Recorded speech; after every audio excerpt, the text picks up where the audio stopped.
تحياتي للجميع.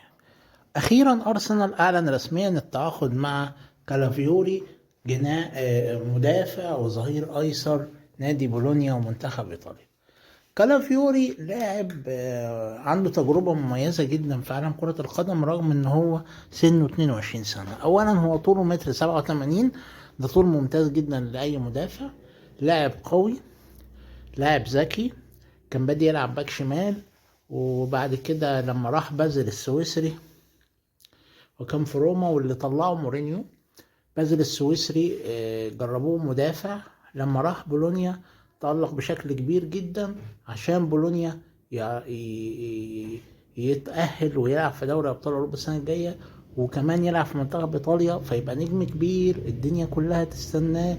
فرق كتيرة كانت مهتمة بالتعاقد، لكن أرسنال كان الأكثر جدية. أرسنال كان مصر جدا بسبب أرتيتا مقتنع بجنون باللاعب علشان يلعب مع صليبة ثنائية مميزة جدا. أرسنال أصبح لديه دفاع قوي للغاية.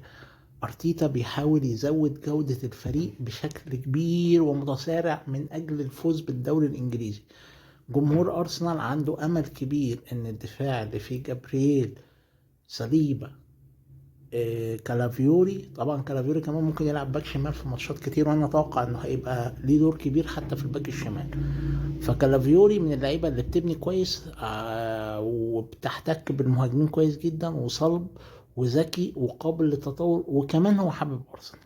يعني النهارده لما تيجي تبص على استقبال ارتيتا ليه يقول له هل تحقق حلمي، فهو بيحب ارسنال جدا. يعني كان اصلا المفروض كان هيلعب في يوفنتوس، خصوصا الناس توقعت بعد انتقال تياجو موتا لتدريب يوفنتوس الكل توقع ان هيجي وراه كالافيوري، لكن يوفنتوس ما قدرش انه يغطي مصاريف الصفقه. انت بتتكلم في 40 مليون باوند، وارسنال كان اكثر جديه. بولونيا مرضيش انه يفرط في اي مبلغ لليوفنتوس عشان تتم الصفقه وينتقل كالافيوري للجناح.